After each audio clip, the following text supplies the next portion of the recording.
Saya ingin mengucapkan selamat tahun baru buat kita semua. Ini adalah MHI pertama di tahun 2026 dan kita percaya mujizat masih terjadi sampai hari ini Bapak Ibu sekalian. Tadi kita sudah mendengarkan kesaksian dari Ibu Sri Elisa dan kita sungguh-sungguh mengikuti perkembangan dari Ibu Sri Elisa sejak pertama kali kami mengenal Ibu Sri Elisa dan keluarga. Sampai saat ini kami masih terus memantau dan kami bersyukur dengan apa yang Tuhan kerjakan, mujizat yang Tuhan nyatakan di dalam kehidupannya. Baik, hari ini tema yang akan saya ambil adalah Yesus dan kesembuhan. Ya, Bapak Ibu sekalian, ada tiga pertanyaan umum yang sering ditanyakan ya, yang sering ditanyakan baik oleh orang-orang Kristen ya, anak-anak Tuhan maupun orang-orang di luar gereja atau di luar kekristenan ya. Tiga pertanyaan umum ini sering sekali apa namanya kita dengarkan. Yang pertama adalah apakah hanya Yesus satu-satunya sumber kesembuhan? Itu yang pertama. Yang kedua, apakah saat ini Yesus masih melakukan mujizat kesembuhan? Dan yang ketiga, mengapa kitab Injil sebagian besar isinya tentang mujizat Yesus? Ya. Nah, kita akan menjawab tiga pertanyaan besar ini yang sering ditanyakan, tetapi ini menjadi dasar daripada ibadah kesembuhan ilahi mujizat hari ini. Bapak Ibu sekalian, ya. Kita sudah melakukan ibadah ini selama sekian tahun dan hari ini dalam ibadah pertama MHI di 2026 kita akan kembali mereview ya, apakah Yesus benar-benar satu-satunya sumber kesembuhan dan apakah Yesus masih melakukan mujizat hingga hari ini dan mengapa kitab Injil sebagian besar isinya tentang mujizat Yesus. Baik, yang pertama, Bapak Ibu sekalian, apakah hanya Yesus satu-satunya sumber kesembuhan? Dan jawabannya adalah ya, Yesus adalah sumber utama dan final dari kesembuhan sejati. Ya.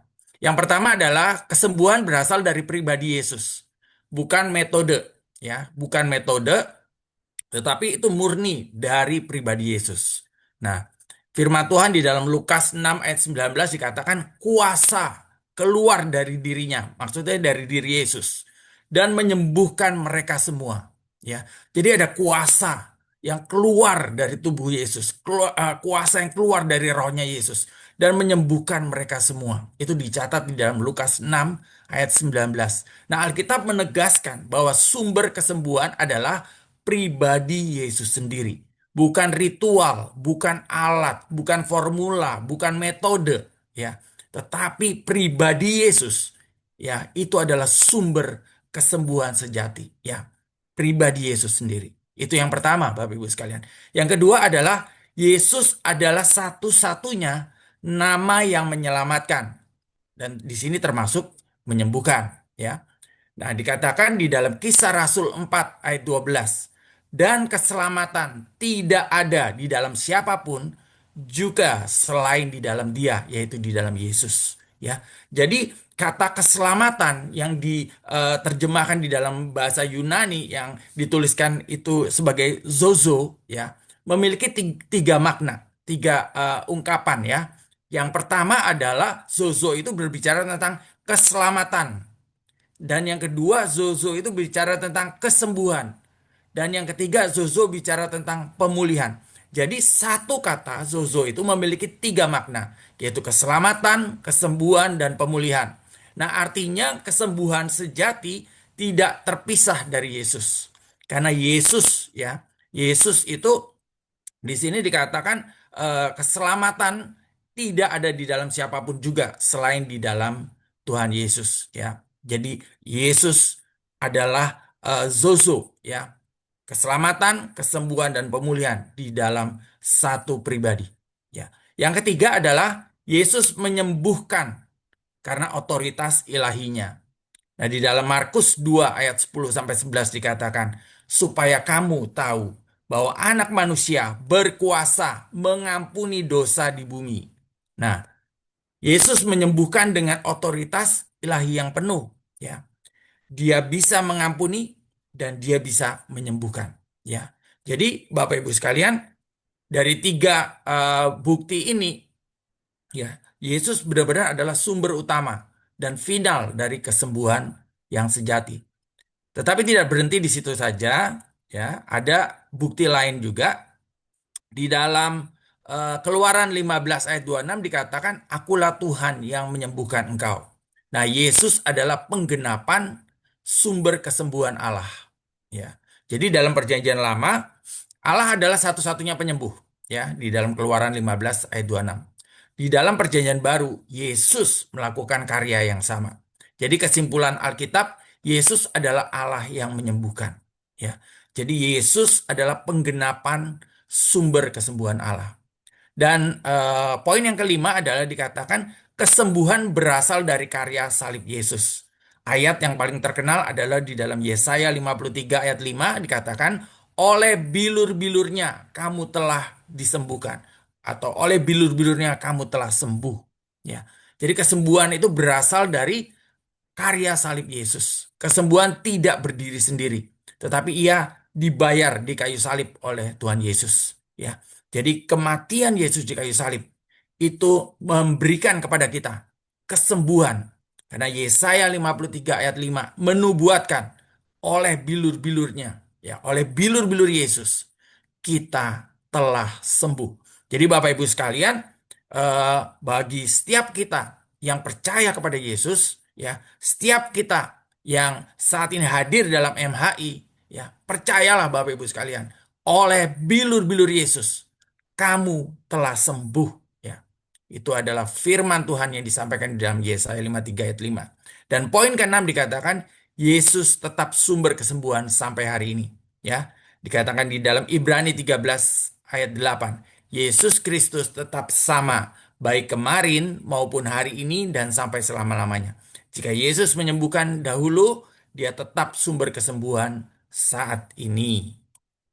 Nah, jadi kesimpulannya dari pertanyaan tadi, ya, apakah Yesus satu-satunya sumber kesembuhan? Ya, Alkitab tidak pernah mengajarkan banyak sumber kesembuhan. Ya, kesembuhan sejati hanya mengalir dari Allah, dari Yesus sendiri. Dan di dalam Perjanjian Baru, Allah menyatakan dirinya dalam pribadi Yesus Kristus. Jadi Yesus bukan salah satu dari banyak sumber kesembuhan, tapi Yesus adalah sumber dari kesembuhan itu sendiri. Jadi Bapak Ibu sekalian, ya, dokter, obat, perawat, ya, teknologi kedokteran, teknologi farmasi, semua itu, ya, bisa dipakai oleh Tuhan Yesus, bisa dipakai oleh Tuhan. Karena pada dasarnya ilmu kedokteran, ilmu farmasi, ya, ilmu keperawatan, semuanya bersumber, ya, hikmatnya datang dari Alkitab, dari firman Tuhan. Datangnya dari Tuhan, sumber segala sumber ilmu pengetahuan. Ya, jadi Bapak Ibu sekalian, kalau tadi kita dengar kesaksiannya Ibu Sri Elisa, bagaimana dia mengalami kesembuhan melalui pertolongan dokter, perawat, dan juga eh, obat-obatan, ya. Tetapi di situ kita melihat bahwa Yesus bisa bekerja memakai dokter, memakai perawat, memakai obat-obatan, memakai teknologi atau disebutkan ada PET scan, ada teknologi-teknologi yang lain, ya, itu bisa dipakai oleh Tuhan karena semuanya Tuhan yang menciptakan. Sumbernya juga dari Tuhan, ya. Ilmu farmasi, ilmu keperawatan, ilmu kedokteran sumbernya dari Tuhan. Ya, sumbernya dari Tuhan. Jadi satu sumber Bapak Ibu sekalian, ya. Jadi Tuhan bisa pakai itu semua. Tetapi satu hal, ya, satu hal sebelum kita menyerahkan kepada dokter, obat, dan perawat, satu hal yang harus kita yakini adalah bahwa kita menaruh iman percaya kita hanya kepada Tuhan Yesus. Bahwa kesembuhan sumbernya adalah Yesus sendiri. Ya. Nah, pertanyaan kedua, apakah saat ini Yesus masih melakukan mujizat kesembuhan? Ya, Bapak Ibu sekalian. Nah, jawabannya ya. Yesus masih melakukan mujizat kesembuhan sampai hari ini. Ya, sampai hari ini, Bapak Ibu sekalian, Yesus masih lakukan. Ya, yang pertama buktinya, ya, Yesus tidak berubah, kuasanya tetap sama. Tadi kita udah baca ya di dalam Ibrani 13 ayat 8. Yesus Kristus tetap sama, baik kemarin maupun hari ini dan sampai selama-lamanya. Jika Yesus menyembuhkan dahulu, ia tidak akan berhenti saat ini, ya. Dia terus bekerja sampai dengan hari ini, ya. Dan yang kedua, Bapak Ibu, dikatakan janji Yesus, karyanya berlanjut melalui orang percaya. Yohanes 14 ayat 12 berkata, barang siapa percaya kepadaku, ia akan melakukan juga pekerjaan-pekerjaan yang aku lakukan. Ya, jadi pekerjaan-pekerjaan Yesus itu mencakup kesembuhan, kelepasan dan pemulihan. Itu dilanjutkan melalui orang-orang percaya, yaitu melalui gerejanya, melalui kita. Dalam hal ini melalui SPOS, yang melalui setiap kita orang percaya. Tadi juga kita mendengar bahwa Ibu Sri Elisa juga mempunyai beban yang sama. Dia mendoakan teman-temannya yang sakit, keluarganya yang sakit. Ya, itu dilanjutkan kepada orang-orang percaya. Ya, karya Yesus harus dilanjutkan oleh setiap kita. Ya, Yohanes 14 ayat 12. Dan poin ketiga dikatakan, kesembuhan berlanjut setelah Yesus naik ke surga. Jadi di dalam Kisah Para Rasul 2 ayat 43 dikatakan, banyak tanda dan mujizat diadakan oleh rasul-rasul. Artinya ini terjadi setelah Yesus tidak lagi secara fisik ada di bumi. Nah, itu bukti bahwa mujizat tidak berhenti sampai hari ini. Ya, Bapak Ibu sekalian, Yesus boleh ada di sebelah kanan Allah Bapa saat ini. Ya, secara fisik dia tidak lagi ada di bumi, tetapi pekerjaan mujizat Yesus masih terjadi sampai hari ini, masih dilakukan sampai hari ini, dan masih terjadi berulang-ulang dan berlanjut. Ya, bagi setiap yang percaya dan beriman kepada Tuhan Yesus. Contohnya tadi Ibu Sri Elisa, ya Bapak Ibu sekalian. Nah, poin keempat, Yesus masih bertindak dari surga melalui iman. Kisah Rasul 3 ayat 16 berkata, dan oleh iman dalam nama Yesus ini, orang yang kamu lihat dan kenal ini telah disembuhkan. Nah, Petrus menegaskan dalam Kisah Rasul ini bahwa Yesuslah yang menyembuhkan, bukan para rasul, ya. Jadi Bapak Ibu sekalian, kalau Ibu Elisa bersaksi tentang bagaimana dia disembuhkan, yang menyembuhkan Tuhan Yesus, ya.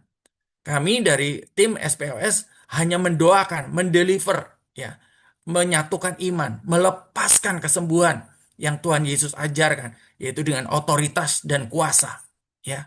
Dengan otoritas dan kuasa kita lepaskan kesembuhan itu, ya. Tetapi yang menyembuhkan adalah Yesus sendiri. Jaminan kesembuhan sumbernya adalah Yesus sendiri, ya. Jadi begitu ya Bapak Ibu sekalian ya, Yesus masih bertindak dari surga melalui iman kita, ya. Jadi iman kita itu adalah satu pijakan buat Yesus bertindak melakukan mujizatnya. Tetapi kalau tidak ada iman di dalam diri kita, tidak ada keyakinan, tidak ada kepercayaan, tidak mempercayai Tuhan akan menyembuhkan, tidak ada dasar, tidak ada pijakan untuk Tuhan mengadakan atau melakukan mujizat di dalam kehidupan kita. Jadi penting pijakannya adalah iman kita. Iman yang kita mempercayai Yesus sebagai sumber kesembuhan kita. Poin kelima adalah kesembuhan adalah bagian dari Injil Kerajaan Allah. Ya, Lukas 9 ayat 2 berkata, memberitakan kerajaan Allah dan menyembuhkan orang-orang sakit. Jadi selama Injil masih diberitakan, kesembuhan masih menyertai. Artinya kesembuhan masih terjadi. Karena kesembuhan itu memang bagian dari Injil Kerajaan Allah. Ya, di mana-mana Injil disampaikan, diberitakan, pasti ada kesembuhan atas orang-orang sakit. Ya, artinya Yesus pun masih bekerja sampai hari ini. Dan poin keenam, Roh Kudus terus mendistribusikan karunia kesembuhan.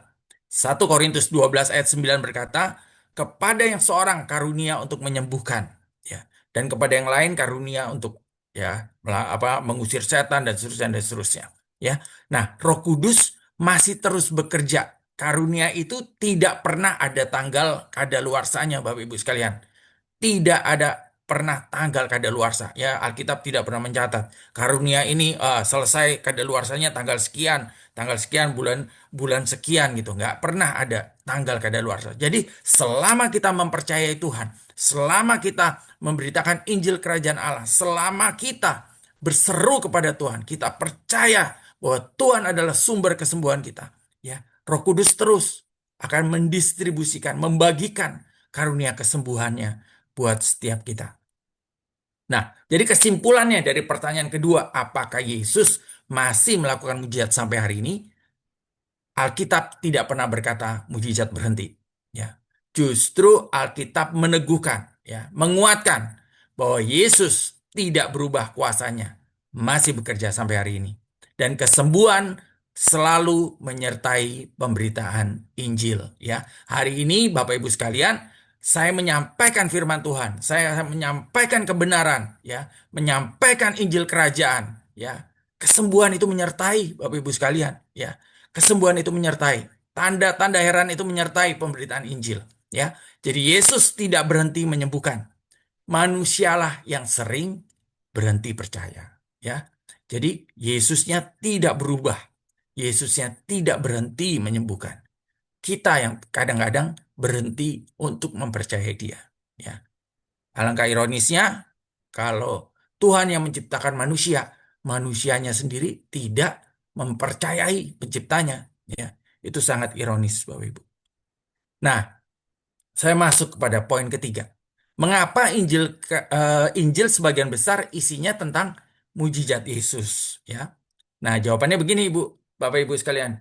Karena mujizat bukan hiasan cerita, melainkan alat utama pewahyuan Allah tentang siapa Yesus dan apa misinya. Yang pertama, ya, mujizat adalah tanda identitas Yesus, bukan sekedar aksi kuasa. Ya, Injil tidak ditulis sebagai biografi lengkap, tetapi sebagai kesaksian iman.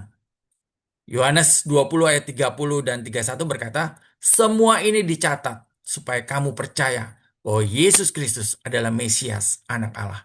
Jadi mujizat mendorong kita untuk semakin mempercayai Yesus sebagai Tuhan sendiri. Ya, kalau waktu itu dikatakan sebagai Mesias, anak Allah.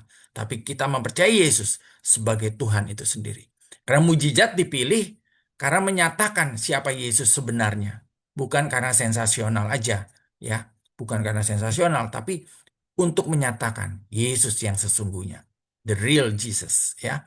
Poin kedua, mujizat itu adalah bahasa, ya, ungkapan bahasa kerajaan Allah yang bisa dibaca oleh semua orang. Nah, pada zaman itu banyak orang buta huruf, Bapak Ibu, ya. Zaman waktu itu banyak orang buta huruf. Nah, perdebatan teologi hanya dipahami kalangan terbatas, orang-orang yang bisa baca tulis, orang-orang yang memiliki pendidikan, ya. Penjelasan perdebatan teologi tentang Alkitab, tentang kebenaran waktu itu hanya dipahami kalangan terbatas. Nah, mujizat adalah bahasa universal, ya, bahasa umum, ya. Orang-orang melihat, orang buta jadi melihat, orang lumpuh berjalan, orang kusta sembuh, orang mati hidup, ya. Jadi mujizat itu adalah sesuatu yang bisa dibaca oleh semua orang, ya. Orang kalangan terpelajar maupun tidak terpelajar, di sini dikatakan zaman dulu banyak orang buta huruf, ya. Mereka hanya lihat, oh, mujizat terjadi. Tidak sembarangan orang ini. Dia benar-benar anak Allah. Dia benar-benar Tuhan, ya. Jadi mujizat itu bahasa universal. Di dalam Lukas 11 ayat 20 dikatakan, jika aku mengusir setan dengan kuasa Allah, maka kerajaan Allah sudah datang kepadamu. Ya. Poin ketiga, dikatakan mujizat menunjukkan Injil yang utuh, yaitu perkataan dan perbuatan. Yesus tidak hanya mengajar, tetapi mempraktekkan kasih Allah. Ia berkeliling, memberitakan Injil kerajaan Allah, dan menyembuhkan segala penyakit. Jadi Injil itu berbicara tentang kebenaran yang dihidupi, bukan teori. Ya. Jadi Injil itu adalah kebenaran yang dihidupi dan bukan teori. Nah, mujizat itu menunjukkan Injil yang utuh, ya, antara perkataan dan perbuatan itu selaras. Poin keempat, mujizat memulihkan manusia secara utuh. Sebagian besar mujizat Yesus itu adalah kesembuhan, kelepasan, pemulihan, dan relasi sosial yang diperbaiki. Nah, ini menegaskan bahwa misi Yesus bukan hanya ke surga supaya bawa orang-orang naik ke surga, ya. Tetapi pemulihan hidup saat ini di dunia, di bumi, ya. Yohanes 10 ayat 10 berkata, "Aku datang supaya mereka mempunyai hidup dan mempunyai dalam segala kelimpahan. Jadi mujizat itu memulihkan manusia secara utuh. Bapak Ibu sekalian, memang ya setiap orang yang percaya kepada nama Yesus, kita mendapat jaminan masuk surga. Betul itu. Tetapi Yesus mau ya kita mengalami kesembuhan, kelepasan, pemulihan dan relasi sosial yang lebih baik ketika kita ada di dunia, Bapak Ibu. Ya, makanya dikatakan, aku datang supaya mereka mempunyai hidup dan mempunyainya dalam segala kelimpahan selagi kita ada di dunia. Poin kelima dikatakan mujizat memicu keputusan iman. Ya, jadi mujizat tidak memaksa untuk orang percaya, tetapi memaksa orang memilih antara percaya, menolak, atau memusuhi. Itu yang terjadi ya ketika Yesus menyembuhkan, ya terjadi eh, kontradiksi. Ada yang percaya, ada yang menolak, bahkan ada yang memusuhi orang-orang Farisi dan orang Saduki ya. Jadi banyak orang percaya kepadanya karena tanda-tanda yang diadakannya di dalam Yohanes 2 ayat 23. Tetapi ada juga yang percaya, ada yang menolak, ada yang memusuhi. Ya, hari ini pun masih terjadi begitu, Bapak Ibu sekalian. Ya, mujizat itu masih pro dan kontra. Ya, nah Injil mencatat mujizat karena ia menyingkap respon hati manusia. Jadi mujizat itu memicu keputusan iman kita. Kita harus memilih. Kita ada di bagian yang mana? Kita percaya, kita menolak, atau kita memusuhi. Ya. Nah, poin keenam dikatakan mujizat menjadi pola misi gereja. Yesus tidak berhenti di Injil. Ia mewariskan pola ini. Lukas 9 ayat 2 berkata, sembuhkanlah orang sakit, beritakanlah kerajaan Allah. Ya. Jadi Injil ditulis untuk dibaca, dipercayai, dan diteruskan. Jadi kalau dilihat di sini Bapak Ibu sekalian, mujizat itu harus terus terjadi. Itu pola misi gereja. Tuhan memberi otoritasnya kepada gerejanya, kepada orang percaya. Sembuhkanlah orang sakit. Ya, sembuhkanlah orang sakit. Jadi artinya apa? Bagian kita ya dari tim SPOS, bagiannya adalah melepaskan kesembuhan, melepaskan dengan otoritas dan kuasa, melepaskan kesembuhan. Jadi doanya bukan memohon lagi, sembuhkan aku Tuhan. Ya kalau syukur sembuh, nggak sembuh ya udahlah, nggak apa-apa Tuhan, aku terima nasibku. Bukan begitu, ya. Tetapi berdoa dengan otoritas dan kuasa. Karena dikatakan sembuhkanlah orang sakit. Jadi Yesus mati di atas kayu salib itu menjadi jaminan kita bahwa otoritas dan kuasa telah Dia berikan, telah lunas di atas kayu salib. Dia telah membantai sakit penyakit, segala macam kelemahan, sakit penyakit telah dihancurkan di bawah kaki salib Yesus. Dan kita tinggal menggunakan otoritas dan kuasa itu untuk dikatakan sesuai dengan Lukas 9 ayat 2, sembuhkan orang sakit dan beritakanlah kerajaan Allah. Jadi bagian kita adalah melepaskan kesembuhan, dan menyatakan kesembuhan dengan otoritas dan kuasa. Jadi kesimpulannya dari pertanyaan ketiga, kenapa Injil penuh dengan mujizat Yesus? Karena kitab Injil penuh mujizat karena pertama mujizat menyatakan siapa Yesus, mujizat menghadirkan kerajaan Allah, mujizat menggenapi nubuat-nubuat, mujizat memulihkan manusia, mujizat menuntut respon iman kita, dan mujizat menjadi pola misi gereja. Tanpa mujizat, Injil hanya cerita belaka. Dengan mujizat, Injil adalah kuasa Allah yang nyata. Jadi Bapak Ibu sekalian, sore hari ini Bapak Ibu tidak kebetulan hadir dalam ibadah MHI perdana di tahun 2026 ini, ya. Karena dengan mujizat Injil, ya, kuasa Allah dinyatakan. Jadi kita percaya Bapak Ibu sekalian, Tuhan hadir di tengah-tengah kita. Dua, tiga orang berkumpul di dalam namanya, Tuhan hadir. Bagian kami adalah melepaskan kuasa dan otoritas. Bagian kami adalah menyatakan kesembuhan, melepaskan kesembuhan buat setiap Bapak Ibu yang hadir, yang percaya ya kepada nama Yesus, yang mau menjadikan Yesus satu-satunya sumber kesembuhan. Ya, artinya satu-satunya sumber kesembuhan Yesus adalah satu-satunya yang menjadi tempat kita berharap bergantung. Ya, Bapak Ibu sekalian. Sebelum saya tutup, saya punya satu ilustrasi yang mungkin sering saya sampaikan sebelumnya. Bapak Ibu, kalau Bapak Ibu punya motor merek Honda, ya, dan motornya rusak, Bapak Ibu pasti bawa ke bengkel yang sama dengan merek motor tersebut. Karena motornya Honda, kalau rusak dibawa ke bengkel Honda. Kenapa dibawa ke bengkel Honda? Karena spare partnya ada di bengkel Honda. Kedua, teknisinya sudah di-training untuk menangani motor Honda. Kalau Bapak Ibu punya motor Honda rusak, ya, dibawanya ke bengkel Suzuki atau bengkel Yamaha, ya, pertama, nggak ada spare partnya di sana. Kedua, teknisinya juga mungkin nggak paham gitu ya, tentang seluk-beluknya motor tersebut karena beda merek, Bapak Ibu sekalian. Nah, pertanyaan saya adalah, kalau Bapak Ibu sakit, ya, kalau Bapak Ibu sakit, ya, kepada siapa Bapak Ibu datang? Ya, bengkelnya siapa? Ya, kepada siapa Bapak Ibu datang? Harusnya Bapak Ibu datang kepada Tuhan Yesus. Karena Tuhan Yesus yang menciptakan Bapak Ibu sekalian. Tuhan Yesus yang membentuk Bapak Ibu sekalian. Dia adalah pencipta kita. Dan dia adalah Tuhan yang menyembuhkan, yang masih melakukan mujizat sampai hari ini. Melalui siapa? Melalui setiap kita orang-orang percaya. Melalui siapa? Melalui kita. Ya, dari hal ini tim SPLS. Melalui siapa? Melalui Bapak Ibu sekalian yang percaya kepada nama Yesus. Ya. Yesus satu-satunya sumber kesembuhan kita. Jadi mari berikan respon yang benar dengan mempercayai Tuhan dan mujizatnya. Baik, mari Bapak Ibu sekalian, saya undang kita semua menaruh tangan kita di bagian yang sakit, ya. Kita mau memperbarui iman kita semua.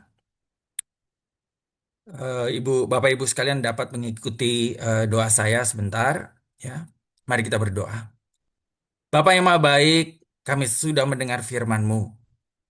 Tuhan, kami mau mempercayai Engkau sebagai satu-satunya sumber kesembuhan. Kami mau mempercayai Engkau sebagai satu-satunya sumber kesembuhan kami. Karena kami tahu Engkau yang menciptakan langit dan bumi. Engkau yang menciptakan tubuh ini. Semua detail tubuh ini. Semua spare part tubuh ini ada di dalam tangan Tuhan.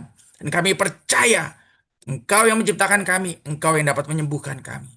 Dan kami juga bersyukur karena Yesus telah mati di atas kayu salib supaya setiap kami beroleh kuasa dan otoritas atas kesembuhan tubuh kami. Terima kasih Tuhan. Kami sungguh-sungguh meyakini dan mempercayai Engkau sebagai satu-satunya sumber kesembuhan kami. Mari Bapak Ibu sekalian, taruh tangan di bagian yang sakit dan dengan iman percaya sama-sama perkatakan bersama-sama dengan saya. Di dalam nama Tuhan Yesus, dengan otoritas dan kuasa, kami perkatakan semua sakit penyakit saat ini kami perintahkan pergi di dalam nama Tuhan Yesus. Semua sakit jantung kami perintahkan pergi di dalam nama Tuhan Yesus. Semua sakit stroke kami perintahkan pergi di dalam nama Tuhan Yesus. Semua sakit ginjal kami perintahkan pergi di dalam nama Tuhan Yesus. Semua sakit liver, sakit stroke, sakit kanker kami perintahkan pergi di dalam nama Tuhan Yesus. Semua sakit-sakit apapun juga kami tolak dan kami usir di dalam nama Tuhan Yesus. Dan kami perintahkan dengan otoritas dan kuasa. Kesembuhan di dalam nama Tuhan Yesus terjadi saat ini. Di dalam nama Tuhan Yesus kami lepaskan mujizat kesembuhan dengan otoritas dan kuasa nama Yesus. Kami lepaskan saat ini di dalam nama Tuhan Yesus. Dari ujung kepala hingga ujung jari kaki mengalir saat ini kesembuhan, mujizat di dalam nama Tuhan Yesus. Nama di atas segala nama. Nama yang berkuasa. Nama yang memulihkan dan menyembuhkan di dalam nama Tuhan Yesus. Saat ini jamah Tuhan. Jamah di dalam nama Tuhan Yesus. Mengalir setiap mujizat Tuhan. Mengalir atas tubuhmu. Mengalir dari kepala hingga ujung jari kaki saat ini. Di dalam nama Tuhan Yesus. Aku perintahkan kesembuhan terjadi. Aku perintahkan mujizat terjadi di dalam nama Tuhan Yesus. Dan aku usir semua sakit penyakit pergi di dalam nama Tuhan Yesus. Terima kasih Tuhan. Kami terima dengan iman. mujizat kesembuhan di dalam nama Tuhan Yesus. Kami terima dengan iman, anugerah, kesembuhan yang Kau nyatakan pada sore hari ini. Kami terima dengan iman bahwa Engkau satu-satunya sumber kesembuhan di dalam nama Tuhan Yesus. Terpujilah Engkau Allah yang dahsyat.